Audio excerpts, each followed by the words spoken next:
Today, we're demystifying the world of experiential marketing, audience engagement, and innovative event strategies with our guest, which I can't wait to introduce to you. So, if you're looking to create immersive, unforgettable experiences that really resonate with your audience, you won't want to miss this episode. Our guest is an industry expert that is known for his game changing approach to event engagement, and I can't wait for you to meet him. So stay tuned.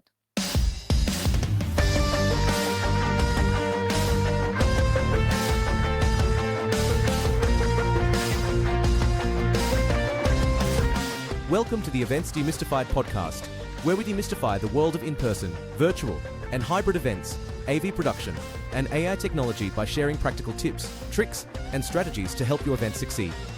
This podcast is brought to you by Treefan Events, a woman-owned boutique event production agency that caters to event professionals, small business owners, and entrepreneurs. We specialize in AV and AI education, integration, automation, and implementation, all based on our Fit for Events framework, which focuses on futuristic AV production, innovative AI technology, thriving audiences, and empowering behind-the-scenes teams. And I'm your host, Anka Platon Treefan, with over 2 decades of hands-on experience in event production, event management, and now AI technologies and cybersecurity. Welcome, friends, to another episode of EventsDemystified podcast. I'm your host, Anka Platon Treefan, and today I am thrilled to have Stephen Bouchard on the show.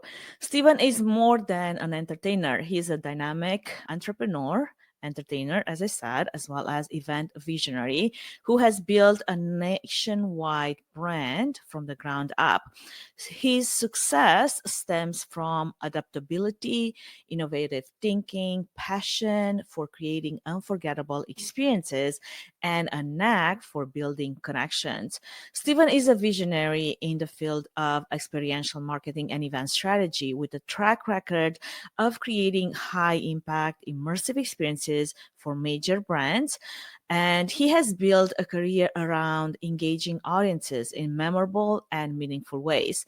He's here to share insights on building experiential events that not only capture attention, but also create lasting impressions. If you're an event professional, a small business owner, a meeting planner, an entrepreneur looking to take your events to the next level, well, this episode is for you. And with that, let's bring Stephen in.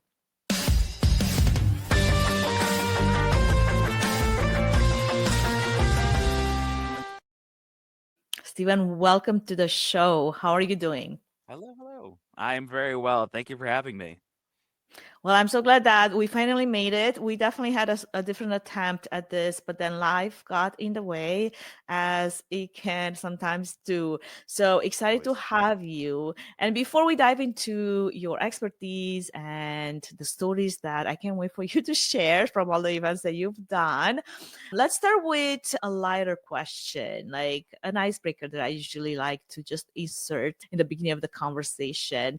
What's one of the most maybe unique or memorable events that you either attended or maybe you worked, something that really stood out? Let's set the plane for something that is like, this was really something else. Wow, you're starting. It's not a light question. That's a hard question for It's what, for supposed to what be an I'm coming easy from. one. And I'm sure for you as well. If anybody has to do that question, you have to sit here and think about it. I've been blessed to do a lot of events. I've done thousands of events. It's not an easy one. Well, something that stood out in But one way or I've another. so one of my favorite events. I have a top 3. I'll go with. My top Okay. 3. One, I worked in Guantanamo Bay, Cuba, for the military, and I performed for the troops. That was one of my favorite ones. It was probably one of the coolest ones logistically of trying to get there and the back end of it, trying to figure out how to make that happen properly. So that was a great one. Another one would probably be working for the Green Bay Packers, where I actually I traveled across the country. That was one of the first times I did a really big event where I actually traveled to do it, and that was a really cool one. And they're also one of my favorite football teams, so that would be why that I was able to check that off my bucket list. So those are the top 2. And then one of my third one was early on in my career. So I'm a magician by trade. I started off as a magician doing magic shows and performing, and that's how I got into this business. and I performed for Wayne Gretzky for his kid's birthday party. So that was probably the top three where I could actually perform one-on-one with somebody that I thought was a legend when I was a kid. I love it. Well, I'm glad that you actually segue a little bit into your early days in events and how you got started. So let's dive into that a little bit more to give the audience a bit of a perspective into who you are, how you got to be where you are, some lessons learned along the way, anything that would give our audience an opportunity to actually get to know you. So I started off when I was young in this. I wasn't always doing entertainment, but it's actually not 100% correct. I started off in entrepreneurialism at a very, very young age. When I was in elementary school, I always tell this story. I love this because this really is the true how I got into entrepreneurialism. Is I was young at my local town pool. My town, they have this thing called Dare, and I think that's around the states. It's all over the place. But the Dare program, they actually have these bumper stickers and then they hand them out and give them out for free. And I was getting my town pool pass and I went and I grabbed a couple. I went to school the next day and I was showing to my friends. My friends like, oh my God, that's awesome. I love that. And I all of a sudden hit me. I'm like, if you want one, it's like 25 cents. And I started selling them because when I was a kid, my family was always very, very good, but we never had like a lot of stuff. The parents weren't the families that would give us like lunch money, and they wouldn't be like I saw all my friends, they would get like pizza and like the milk, the little chocolate milks and things like that. They're only 25 cents. So my idea as a 6-7-year-old was, hey, I want that chocolate milk. My parents are going to give me the money for it. So I started selling the bumper stickers. And that's how I got into it. And that got shut down very quickly. The school called my parents and told me I can't do it anymore. But that was the initial, like, I love your industrious spirit. Like you already had that industrious spirit from such an early age. Yeah, exactly. So yeah, I mean, I was gonna say, so for what the good thing about it is, from when I was young, I actually had I always saw if I wanted something, it takes work, how to get to that point. And that was something that I kind of learned. I always had inside of me was if you look at what you want, I mean, that's the biggest thing. And this is for anything in life, not just events, not just entrepreneurialism, but like everything. If you have something you want, whatever it is, whatever your goal is, whatever your end result is that you're looking for, it could be like losing weight. I mean, we're starting the new year off, right? So we're just losing weight, whatever, having any goals. A lot of people see this as like, oh my God, how do I get that point? And the biggest thing that I've noticed, and even at that age, is if you could figure out backtracking away, like, okay, for me in that situation, I wanted to get the lunch money and I wanted to be able to get that pizza that my friends had and the chocolate milk that my friends got and stuff like that during lunch hour. How do I get that? So I actually backtracked and I was like, okay, well, I want that. So now how do I do that? And I saw an opportunity to take something that I had and I was able to get, and I was able to sell it and get the money and then get the thing I wanted. So I think that was really the biggest lesson that I learned in that situation, is that I was able to see the opportunity and figure out how to achieve my goal. Absolutely. I love that. You know, it's funny because I'm actually in the middle of writing my memoir, and many drafts later, I'm finally landing or where I want to be. And I was just revisiting the early beginnings of like my childhood growing up, how necessity many times provides opportunity for creativity and being industrious and figuring things out and finding ways, even if they're not necessarily laid out in front of you. And I love that because that's what seeing my life where it panned and how it panned out to be, it created so much opportunity for creativity, for looking beyond what was presented in front of me and finding solutions.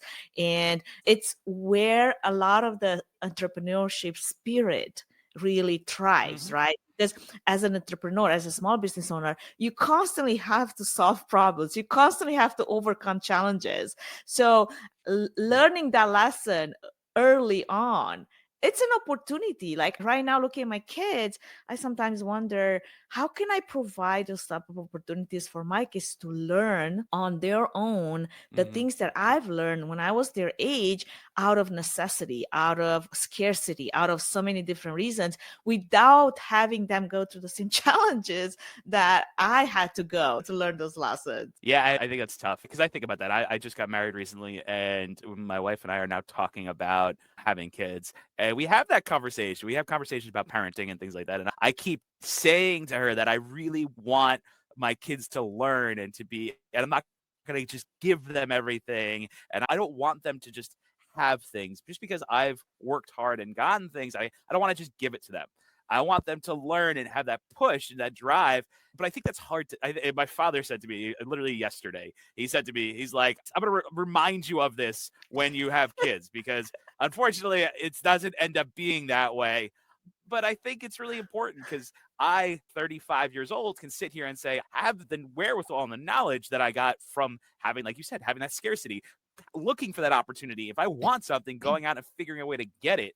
And I think the one, and I think a lot of people, a lot of your listeners could probably resonate with this, is that during like the pandemic was a huge point when a lot of us had that. And I mean, I'm sure you have that, just given where your business is and doing virtual and hybrid events, and how that I'm sure exploded during that time frame. And for me, I had a similar situation. And I think for me in my career, I've been doing this for about 20 years now.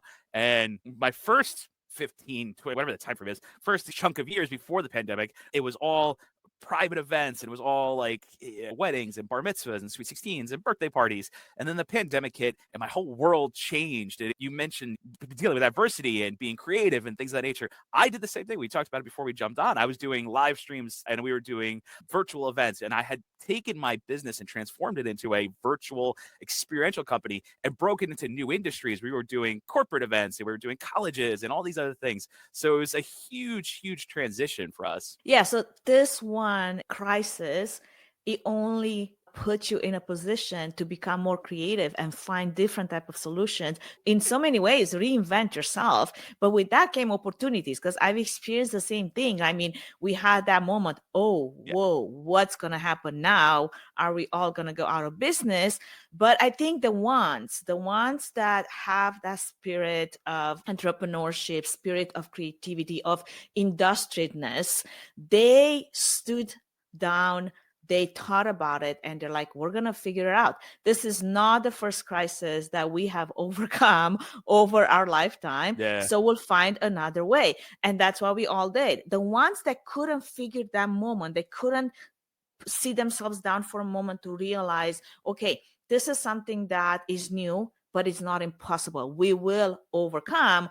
Those are the ones that they left the business. We lost a lot of good people because they didn't have that type of resilience to push when there was no manual, no guideline, no roadmap. Hey, what should we do next, right? So I love that you touch on how you transform yourself into this new type of experiential provider. Can you talk a little bit more to that, and what did that mean to you? What does that mean in general? Like when we talk about experiential marketing, which sounds like a huge buzzword really in the event industry, for our industry to understand the concept, how would you define it? What did it mean for you personally, for your business?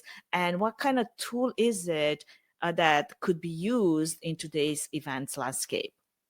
So I talk about buzzwords. I mean, besides spiritual marketing, I think the gamification was like the antithesis of events is this, and that's really kind of where we shined, and where we really so we shined in that area.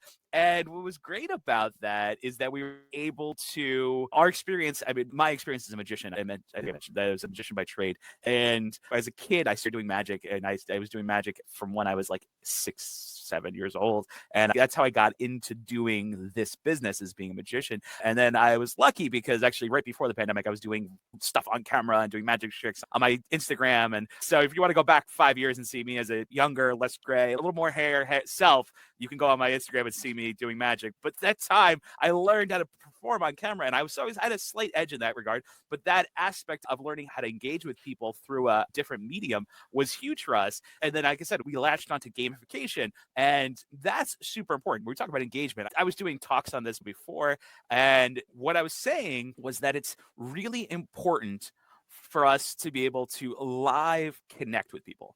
And this could be done in so many different methods. It could be done as simple as creating quizzes or creating trivia type of things in a live virtual event, or a live event in general. I mean, it could just be getting people to act on something in a moment. It could be asking people, if we're in a video call, if you're on a Zoom call, whoever's listening out there right now, your next Zoom call, I challenge you to do this. Ask people to do a physical action. Let's say you're doing a presentation, you're thinking about getting into the world of events, you're thinking about starting your own business, whatever it is. I challenge you to do this. Get on your next call. If you're on a meeting with your team, 5 people, 10 people, whatever it is, half of them have their cameras off. That's what it is nowadays, unfortunately. Get them to turn their cameras on. Say, hey, you know what? I need everybody to turn their cameras on. I need you all to get your cameras on so I can see, because I'm going to have back and forth right now. So I want to see all of you. When you have somebody with their camera on, they're not going to be sitting there on the side typing as likely. It means you still see that sometimes, but they're less likely if they know you can see them. And then you can engage with them and say, all right, if you think it's X, Y, and Z, raise your hand. And then you can count it, be like 1, 2, 3, 4, 5. You can see people. So asking people to physically react to things is an easy way to now engage with people. Engagement is huge. That's the key. That should be the key across the board, is engaging, getting people to really buy into what you're doing. So physical, I think, is huge. I mean, if you can't see people, you ask them to put in the chat. If you're on a live stream, if we're going live on different channels here, we're like, okay, if you're having a good time, drop a 1 or drop a yeah, or if you're ready to go to the next topic, go this, do that. It sounds silly sometimes, but you know what? It gets people to react. And then acknowledging people. That's the biggest one that I think people forget to do, is that when you're asking them to do an action, whether it's asking them to raise their hand, whether it's asking them to write something in the chat, whatever the thing is, if you ask them to participate in a polling, whatever, the biggest thing that people forget to do is they'll say, yeah, nice job, and they'll move on.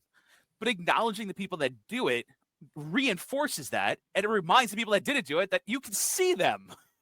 Which I think is huge. People forget. Like, they forget you're on camera, you're on a Zoom call. Like, you can't, like, you can. I can see what you're doing. I can see that you're there.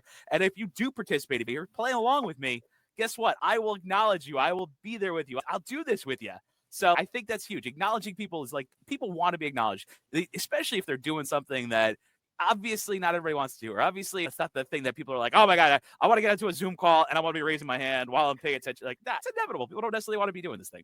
But if you recognize people for what they're doing, if you pull them in, if you engage with them, they're going to be a lot more likely to be like, yeah, and like, they're going to buy into it more, and you're going to have just a better experience. And honestly, what you're delivering, the content you're delivering, which, I mean, if you have clients on here, that's what they're thinking of. They're like, how do I make my experience better? How do I make my events better? How to make that better? How do I do that? Well, you want to deliver content. That's the reason what they're doing. They're doing this X, Y, and Z event for whatever, whether it's selling, whether it's delivery, whether you're a coach, whether you're selling a product, whatever it is, you're trying to deliver information, right? That information that you're trying to deliver, it will be delivered better if it's engaging, if it's pulling in people, right? So that's the huge thing.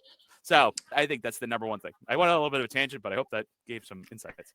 Well, I have a few things that I want to touch on, because I can tell that your years of being a magician has really turned you into this dynamic speaker that applies those type of like engaging tactics to your audience, regardless if it's virtual audience or if it's in-person audience. And I've seen the power of doing something like that, like incorporating movement, which is the reason why I'm super huge on mental and physical fitness and wellness at events. And why is it important to get people up from their seats and do something? And I would literally stop in the middle of my talks and have this moment of movement where I get people to shake and do certain things, even though at first you can see the grinds on their faces. I cannot believe you're asking me to do this. But then every single time, I would have people come afterwards and ask me, thank you so much for allowing my body to move a little bit. I've been in that chair for hours in no end,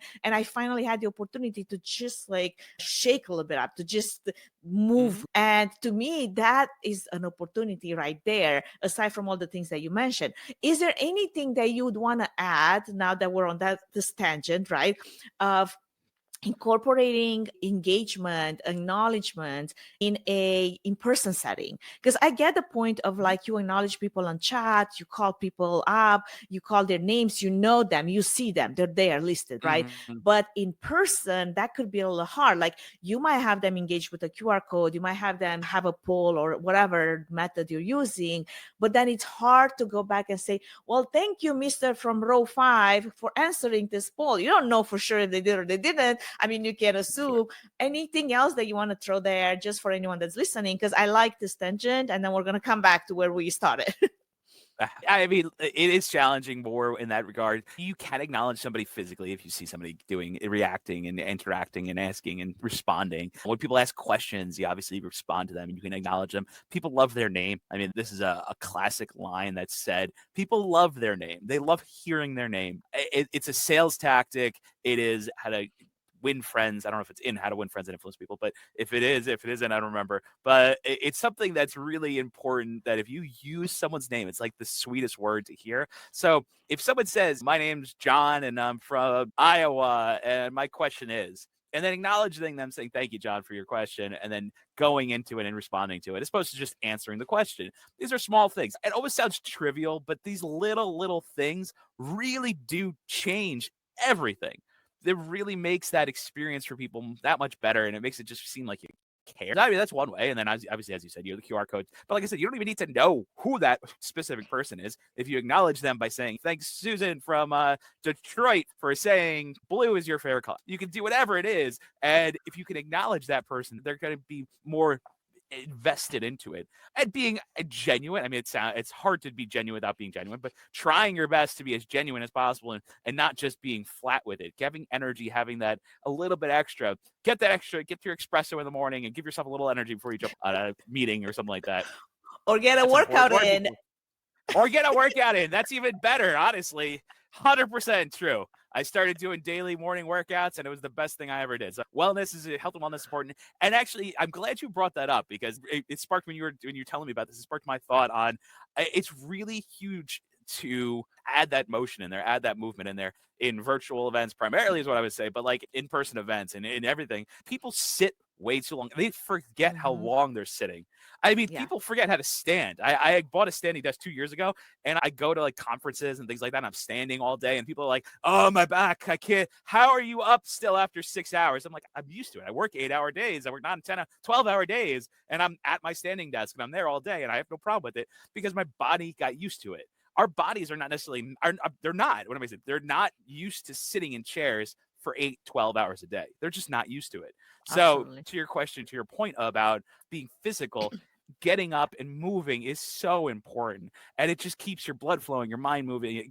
That little bit of motion, getting your blood flowing a little bit in the middle of something will really increase the amount of engagement you're going to get. So adding that into there is great. So I think that's huge. And what we do is, as a company, sometimes we'll be able to offer in these little breaks in between conferences or different events and stuff like that, where people can get engaged. Whether it can be a simple dance party, bringing a DJ in for like lunch hour and having music and having people dance and have a good time and just get people to do a Zumba class in the middle of a conference. If you have like a lunch hour, you get people to just move around a little bit, and there's simple movement things. That's great. So I think that's huge. I think that it is a really important thing to have when you're doing these kinds of things. So yeah, I'm glad you brought that up. Absolutely. Well, to the thing that you said earlier, How to Win Friends and Influence People by Dale Carnegie, one of my favorite books.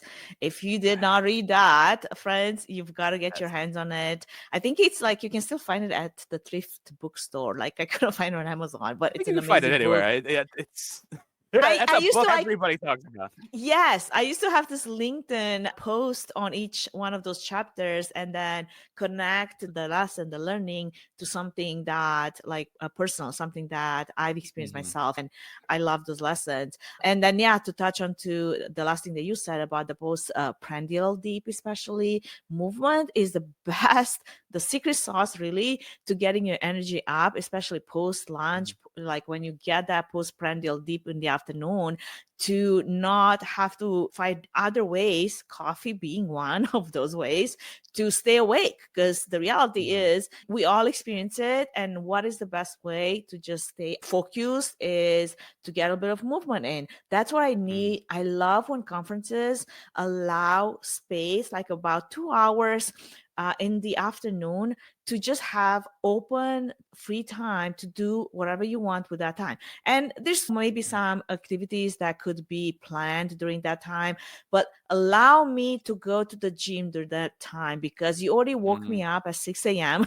and you already packed this agenda full of stuff, which is great, but I need my workout time. Okay. And that time in the afternoon is perfect, because now I come back to the rest of the day energized and ready to kick ass, because because I'm not feeling like falling asleep in the late afternoon. And then evening when there's so much more happening. I'm thinking of events where I've been back to back to back with one session after another, and nobody's thinking about our mental and physical fitness and how it affects us emotionally, and how our mental capacity has a limit if we just keep doing the same thing. So in your experience, I'm curious, you mentioned a few very important things of how to engage your audience. What are some other foundational elements when you think of this unforgettable experience that you can plan, you can produce, that truly connects with your audience?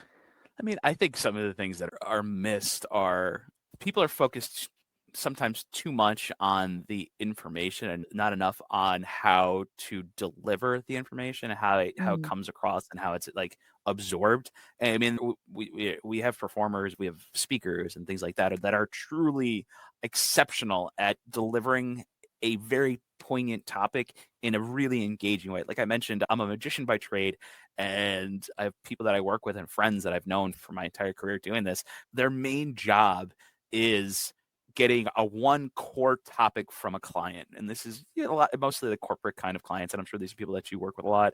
And they take that and they build it into a performance. It could be a magic show. It could be a magic show in the middle of the day as like a brain break. Because to your point, like we only have a certain amount of capacity. But as a company, you're trying, or as an event producer, you're trying to deliver and pack in as much as possible in the tightest amount of time as possible. We have a limited amount of time. We have people are coming here for 3 days. We need to pack it in and everything we can in this 3-day span. It's hard. It is hard, and I get that. But a tactic, a kind of a trick, for lack of better terms, is taking a brain break while still delivering information. So we bring in a magician, we bring in a comedian, we bring in whatever who can deliver this message that we want everybody to remember. And if you take that key message you want to deliver and you pack it with a really cool experience, well, you know what? People are going to remember that experience. And because they remember that experience, we will remember how we feel about something, or how like some kind of high we had, more than we'll ever remember somebody sitting there just talking to us or showing us a presentation. Well, most people, and I think this is the case for most industries and most events, is you only remember like 1% of what you got from that conference, which is not a bad thing. I mean, that's at the end of the day, if you can take away one key takeaway, but this conversation, if someone listens to this entire conversation, they're like, I got one thing out of it, I think that's a super successful thing for me. And what I've learned is that getting one really good thing or one semi-good thing that will change your business and change your way of thinking and doing things, if you can get that from a conference, guess what? You've now improved your business 1%. If you're a $100,000 business, you increase it 1%, that's a good increase. Your $1 million business, 1% increase, that's a lot. It doesn't sound like it. When some people say 1%, oh my God, that's so small. But if you think about it in like the scheme of things, it changed your business by that much. That's a huge increase. So I think that's important to just kind of keep that in mind. So anyway, back to what I was saying is that 1% to delivering information, if you have a key thing you want to deliver to your guests, to the people that are attending your events, right now we're talking a lot of corporate stuff and a lot of this like delivering message from the stage and all that stuff. That's not always the case. But I think in this situation, talking about engagement, creating memories and all these things, having somebody that can deliver it in a dynamic and interesting way is huge. And that could be a performer, that could be gamifying it, but that's taking it from the traditional, hey, here's a presentation, this is the information, learn the information, right? That classic traditional style that most people do, and then changing it. It doesn't have to be monumental. It doesn't have to be song and dance with shows and lights and all this stuff. You don't have to do that. It can be simple. But I think having that little bit of a change, a little bit of a dynamic shift will make it that much more impactful to people. So if there's something important that you want to deliver, figure a way out to like make it a little bit more interesting, a little more different. And that way it'll really resonate with people. They'll remember it better. I love that. So we've talked about movement. We talked about how brain breaks can be so strategically powerful when it comes to overcoming, I guess, the biggest challenge in experiential marketing, which is keeping your audience engaged from start to finish. And it's funny how we started on one topic, but I love how much we're embedding wellness strategies in our talk and our topic, because that is so important. That really is at the fabric of how do we create impactful experiences, right? So what other strategies would you recommend for creating those type of immersive experiences that hold attendees' attention and leave a lasting impact? Because like you said, like in most of my experiences of going to conferences and events, I honestly can't tell you everything that I've learned, even though those were really good things and moments of learning in the moment. But what I remember most, if something or someone did something different, someone that I met, someone that said something, like those tiny moments and experiences is what really leaves that impact. Yeah, 100% experiences. Like I said, experiences are going to be much more important than just the information. So how do you create more of those experiences? And I think you also touched on a point that I think is really important, is that the brain breaks, the ability for somebody to kind of decompress, whether it's going to the gym that you mentioned, or whether it could be you want to still have them as a group doing like team building exercises. This sounds kind of cliche, and I know people are out there like, people hate those things, right? It's a thing. It's true. I get it. I hear you. People don't want to be like forced into doing things like that. But making it fun is huge. Don't ask Susan from HR to come in and run a trivia game. I was just at a company holiday party, and we were doing like photo booths and things like that. We do tons of entertainment. Our company as a whole, what we do is we facilitate entertainment for people, whether it's like circus performers or jugglers or magicians, DJs, expanders, whatever, all the things. But my point is that when we were at this event, we were doing photo booths and a DJ for it. And then they had somebody from their, I think it was the marketing department, come in and they're like, we're going to do trivia. And they were great. They're actually really engaging and nice, but like the technology had an issue and they're just not the professional. So it's like, if you're going to do something, that's a great idea, but bring in a professional, get somebody that does it well. And it's important to get people to do it well. If you're going to not invest in something, but like invest in the things that will engage people. I think that's my point, is that the more, when you're looking at holistically, everybody has a budget, and that's a real thing. No matter what event you're doing, whether you're doing a birthday party or you're doing a $1 million corporate event, a retreat or whatever, you all have a budget in mind. You have to keep factors in mind, and that's a fact. But what I'm suggesting is that when you're deciding on what to do, put the focus in, and this really goes to what you were saying before, put the focus in the experiential part of it. Put the focus and the money invest into something that'll deliver and have something that'll resonate with somebody over the long term, because the information is not going to stick with people unless, I mean, some of it will, but it generally won't stick with people unless there's something that they can feel with it. Unless they can they're like, oh my God, that was amazing. Oh, if you have a feel, like if you have a physical feeling reaction to something, that information will stick with you 1,000 times more than anything that just happens. Totally. I mean, to me, creating and experiencing a memorable event will always involve some type of emotion that was evoked or some kind of a story that I'll remember from that whole experience, because that's what we as humans connect with the most, right? So, segue into storytelling that then, especially when it comes to event design, do you have any tips on how to incorporate that, or how can event professionals use storytelling to amplify engagement and that emotional connection that we all seek even without knowing? Yeah, so, I mean, I mentioned I'm a magician by trade. That's how I got into this, and magicians utilize this a lot, is using stories to connect with people. It's one thing if you go out there and do something, perform it. I'm gonna keep going with the magic trend. As a magician going out there and performing a trick, you can do a trick, and people are like, that's cool. But that's it. And in the magic community, I still do magic now. In the magic community, we talk about like card tricks. How do card tricks resonate with people? And it's interesting, is there thousands, tens of thousands, I don't even know how many, thousands and thousands of card tricks. What can you do with a card? You can make it disappear, you can make it tear it, do all these things. But people that are not magicians are going to look at it and be like, you're doing a card trick. That's it. It's cut and dry. Now, how do you, to your point, how do you make it different? How do you now differentiate? How do you keep people engaged and interested and excited about it? Well, if you now are telling a story with it, if you are taking that and you're using it as a medium to deliver a message, whether it's an entertaining message, it's still a message. So you're entertaining with that message. That card trick is no longer just a card trick. It's an experience that they're going to buy into and like understand and feel better because it has a story with it. And honestly, I tell my team this, we have a sales team and everything. And what I tell them all the time is our business is not selling or providing entertainment per se.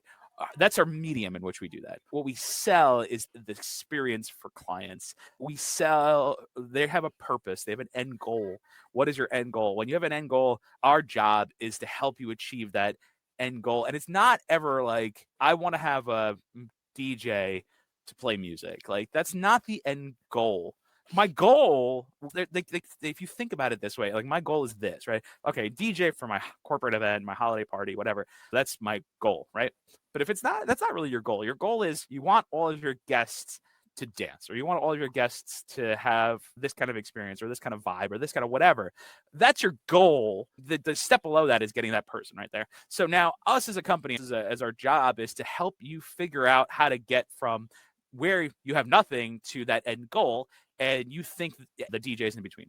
I'm playing out DJ, but you get the idea. And this is another thing for different people that are out there right now is understanding their different pieces of this, having the open mind to say, not just giving clients an A to B. So, and this is the hardest thing when I'm teaching my team about this is we're not just there to facilitate A to B. We can be, it's easy. Obviously, I've been doing this for 20 years. We've done thousands of events. We have hundreds of people that we work with. That's the A to B is easy. The harder part is understanding what their end goal is and then trying to convince them, hey, maybe instead of a DJ, and I keep using this DJ, but like instead of a DJ, how about doing a violinist? Or how about doing a jazz band? Like you want your guests at your holiday party to have a very relaxed and this environment.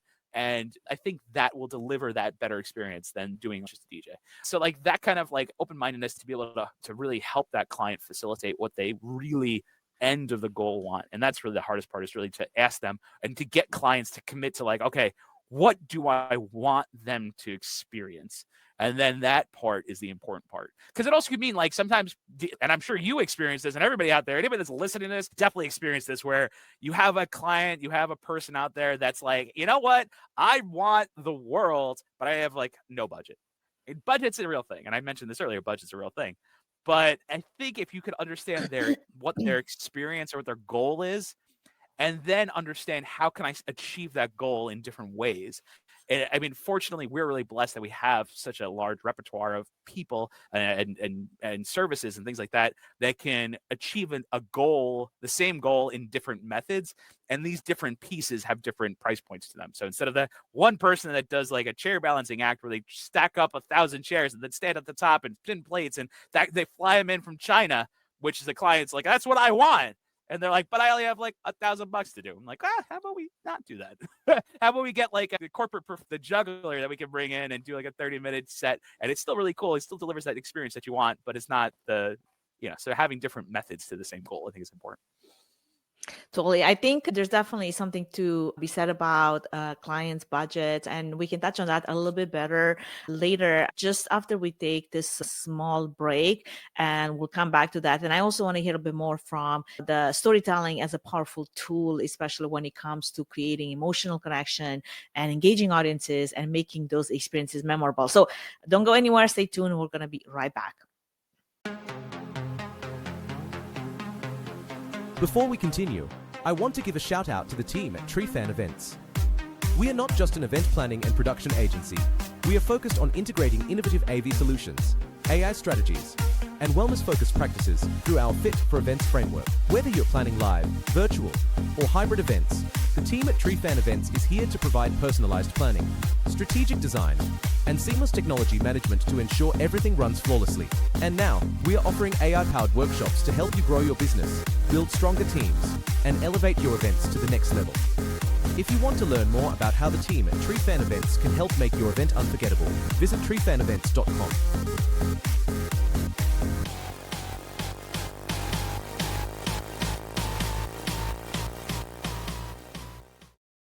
All right. So if you're just joining us, we are here with Stephen Bouchard, and we were getting deep into the power of experiential marketing and creating impactful experiences and events for your audience.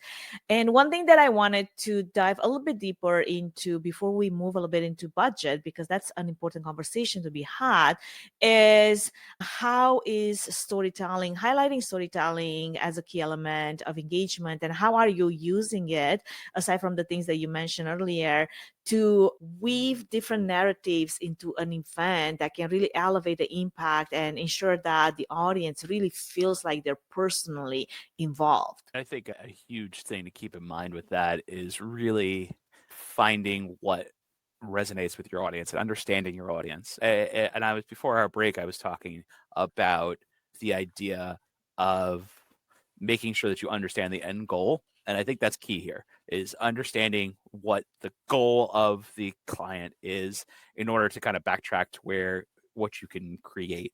So whether whoever's on this call right now, if we're around listening to this right now, I should say, if you're thinking to yourself, hey, I am a performer, I'm really a speaker. There's probably a lot of speakers out there that are like, I want to get more involved in speaking to these. So if I'm a speaker and my message is this, right? This is my talk. This is what I deliver it. Now, if you go to the clients and you think you understand from your client what is their goal, and then once you get their goal, their end goal, understanding their audience is the next part to that. So that way you can, as you said, create that story and that narrative to get you back to where you have. So it's really important that understanding where it is and not just kind of fit your program, your message, or whatever into that.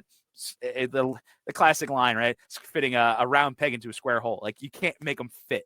So you don't want to just try to shove it in there and try to make it work. You got to try to whittle it down and craft it so it does properly fit into that feeling. And that's just makes it feel more real. It makes it feel more genuine. I mentioned being genuine earlier. Being genuine is key. And talking about messaging and storytelling and things like that, telling real stories, or it doesn't have to necessarily be fully real stories. I mean, think about how comedians go up on stage and they tell their stories. A lot of comedians, they're not just sitting there telling jokes per se. They're telling stories that people can resonate with, or that resonates with people. I think that's really important. I think we could all look at like comedians and how they craft their segments. And if you have a time and you're like, I want to try to get how to be a better communicator, a better speaker, a better presenter, anything like that. Or even, it doesn't even have to be like, if you're a business owner and you're thinking to yourself, well, I'm never going to be on a stage. Why am I going to care about this conversation? That could be what you're thinking right now. If you're listening to this and you're thinking, why do I care? I'm never going to be on a stage.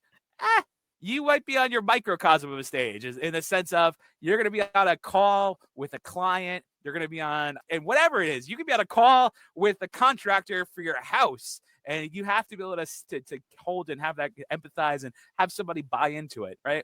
So that you have to always think it's not just that big whole situation. So that was a tangent, but let me get back to this. Talking about comedians, if you take a moment and you look at comedy shows, I think it's a really good way to, if you go and look at a comedy show. If you watch through one of those entire things, you see how they craft their messages and how they, and really like ones like Netflix and stuff, and just instead of just watching it for like the entertainment value, but watch it for like the structure of how they do it. I think it's really cool, because if you look at how they structure the messaging and how they tie things together, and like how it becomes not just a one joke and one delivery punchline, or what are the one-liners? They're not just a bunch of one-liners, but a story that goes through. You can really understand like how they craft it into it. And then what I was mentioning earlier with why I kind of got onto this comedian thing is because comedians don't sit there and tell just 100% factual stories. It's not like, oh, I tripped over this and the whole house fell down. Like, it could be funny in that story. That sounds more tragic than funny, but you get the idea. That's not necessarily the thing that happened. They may have tripped over something and knocked something else over, but they amplified it to increase the comedic appeal.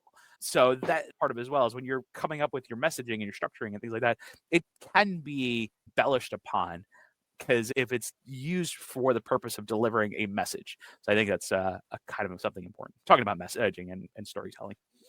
Totally. Well, just to really quick, I guess, summarize what I thought I heard you say is, well, first off, you have to understand your audience, right? Like you have to know their interests, pain points, desires in order to craft a compelling narrative that they connect with, and then find ways to incorporate that narrative into your event content, either through means of visual and environmental storytelling or whatever means you're using, or a magician or a comedian, whatever the means is that you're using as the avenue, so that your attendees can really engage in the story, find themselves into the story, and then use that story to create connections between the people, and then close with some kind of a grand finale impact. What is your most favorite way to close when it comes to your events? My favorite way to close, that's a tough one for me because we have so many cool experiences. So, I mean, we're oftentimes the closing to larger events as an experience, like, because that's what we do is experiences. Like our company is built on the idea of delivering experiences, whether it's a big wow factor experience,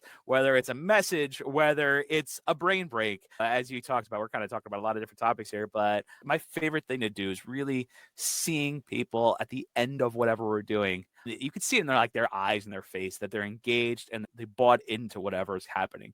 They're really, it's not even just engaged. Engaged is one thing where you can people are like, oh, that's really cool that they've watched, they've stayed involved the whole time. But the big one, I think, is having people that will be invested in what you've done. And that's really what I love, is that kind of thing. And it doesn't necessarily have to, and I mean, I don't want to not promote my business and what we do, but it doesn't have to be just an entertainment piece or something that you can create and you can get somebody to come in. You can have a really powerful speaker. I was just at a corporate holiday party in St. Louis, and I was doing a trivia experience for them. They were having a corporate holiday party and they had a trivia experience there. They had a bunch of other entertainment there, but I was hosting it. And this time the technology didn't break. Yeah, I was doing that. Yeah, it was fun. It was just for fun. But my point was that they had the owner of the company that got up and did a talk for everybody.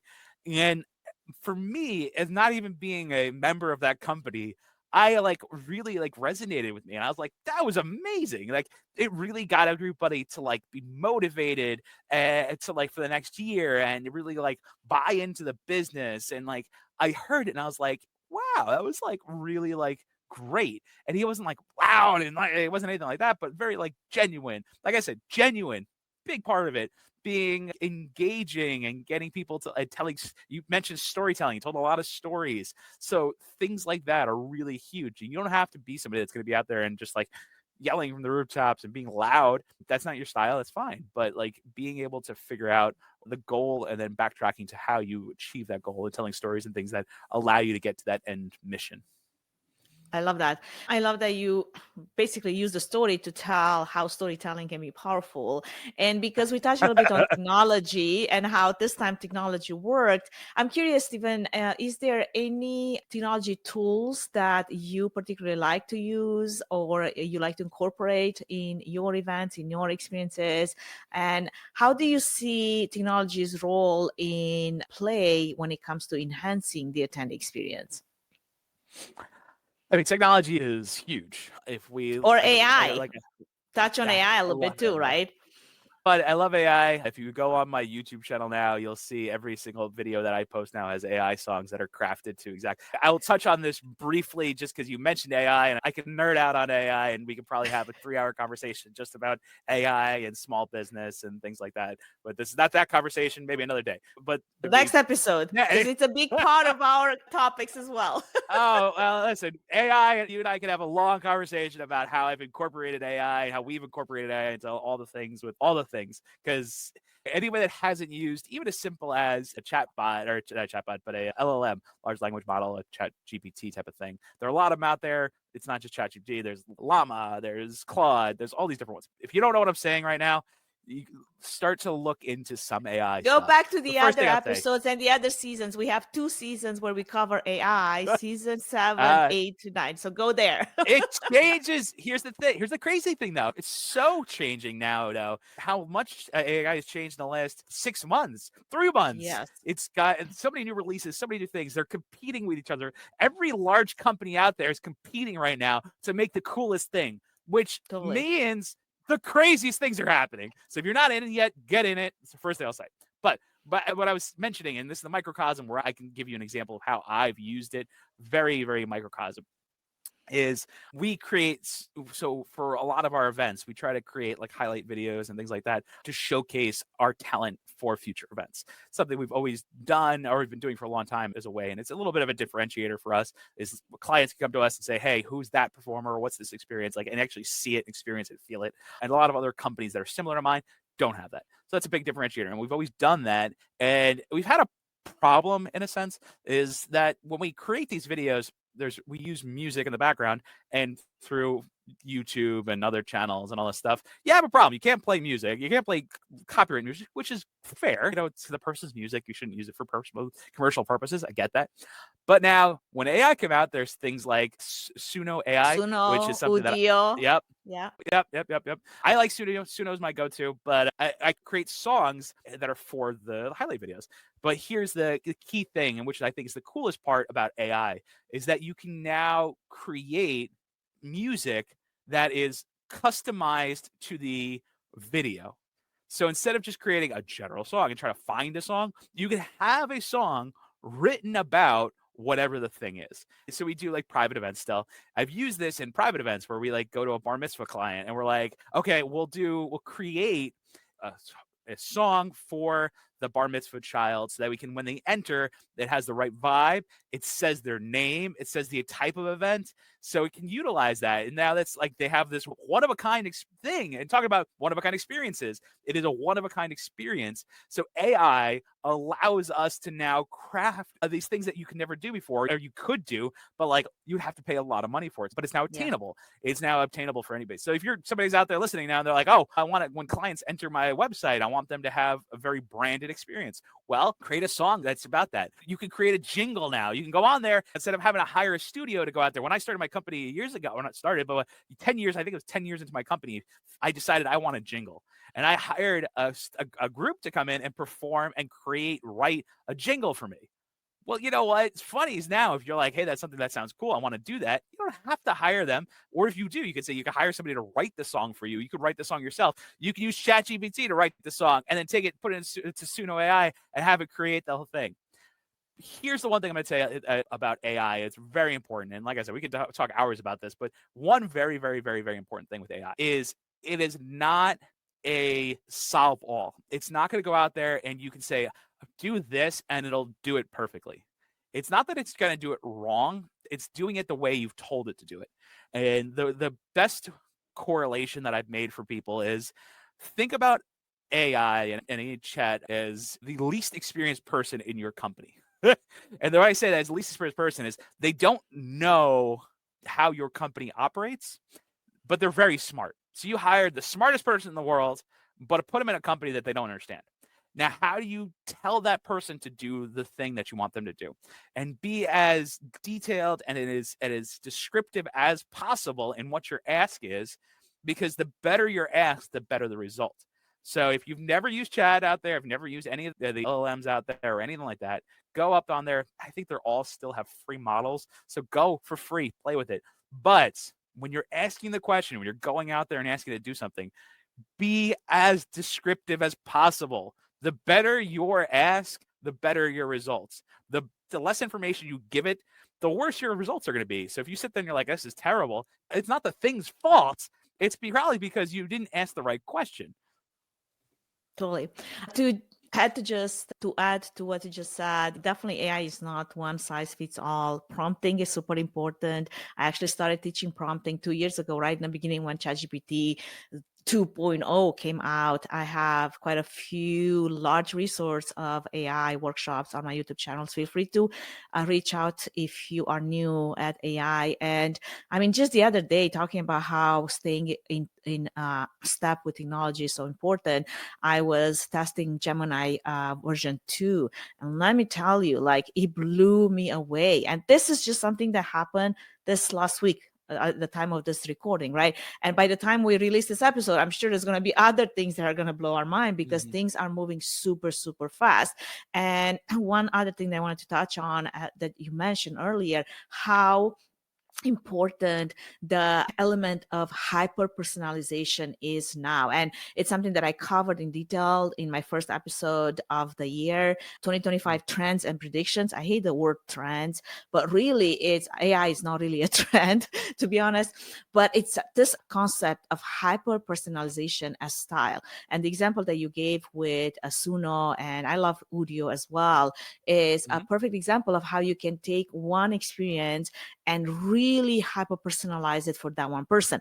Now, to my own tasting, because my husband is a music composer, I will always use his talent to create any new jingle for the podcast. He's written all the bumpers, all the music that you hear on the podcast for the last 5 years. And every year I change the tone of the music, I change the style, stay in touch with the music that's happening. And I would say, okay, so that sounded like this. This year I want to go more like a dubstep, or this year I want to go more Airbnb or whatever. It's like any music style that you can think of.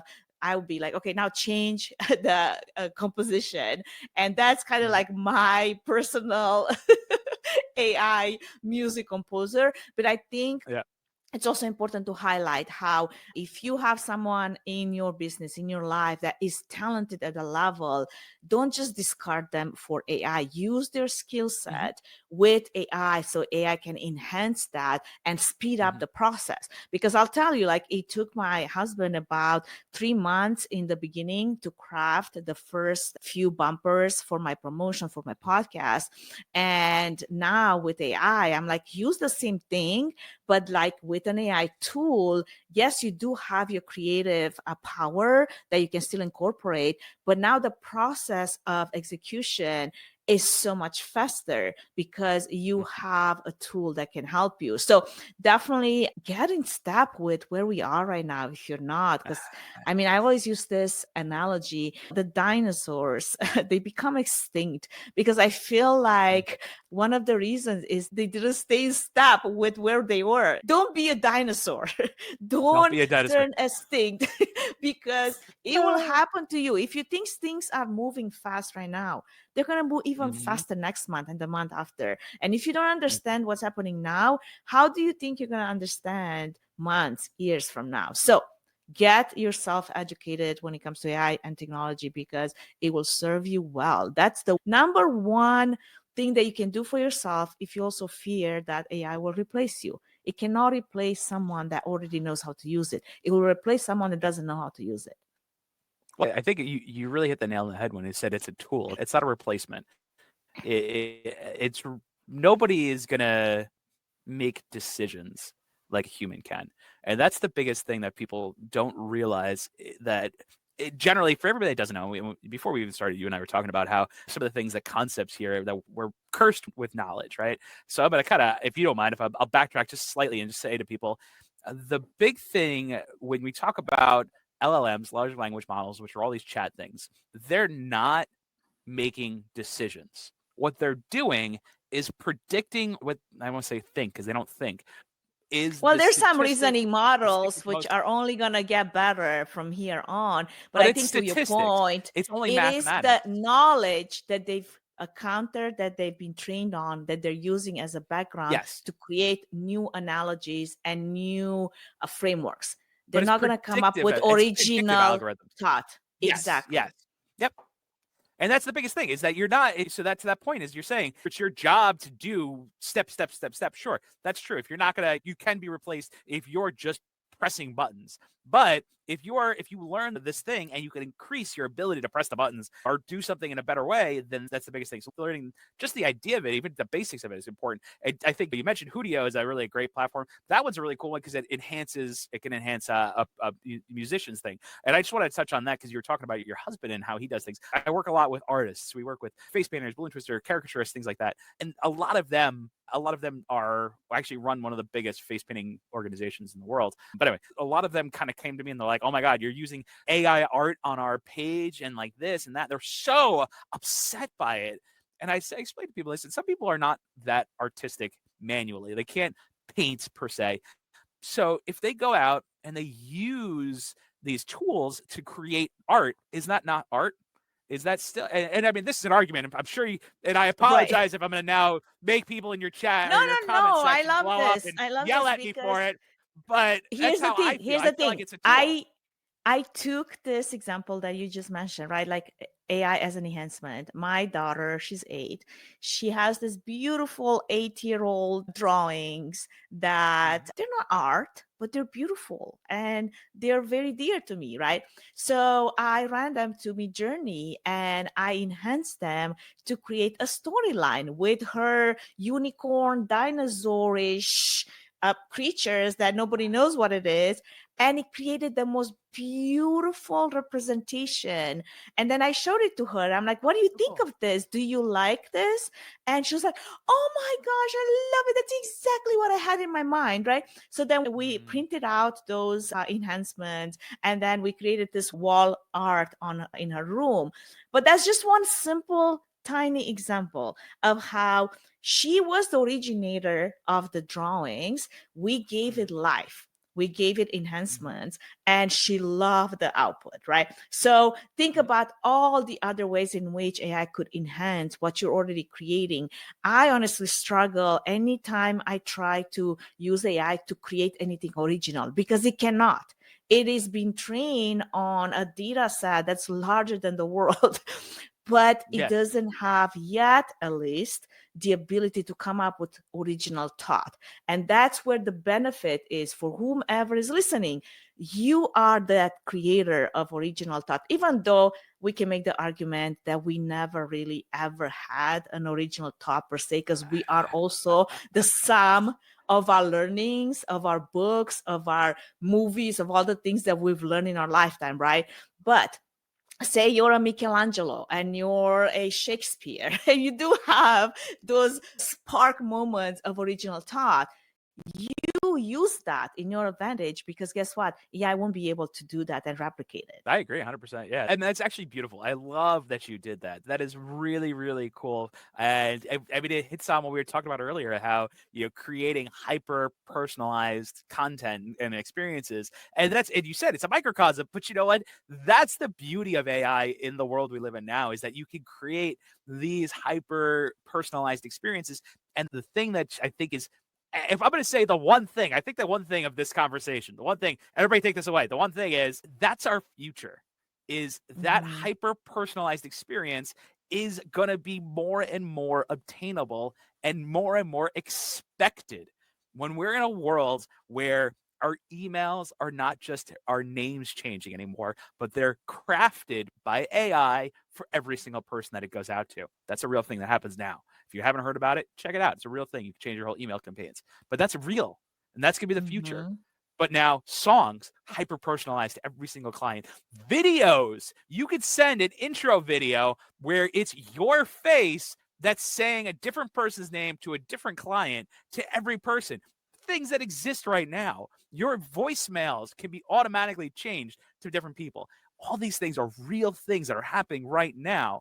So that is going to no longer be the cool thing, but the expected thing. So get ahead of the game, because if you're starting to create, when you're thinking about how to craft your experiences, how to work on things, create as hyper personalized as possible.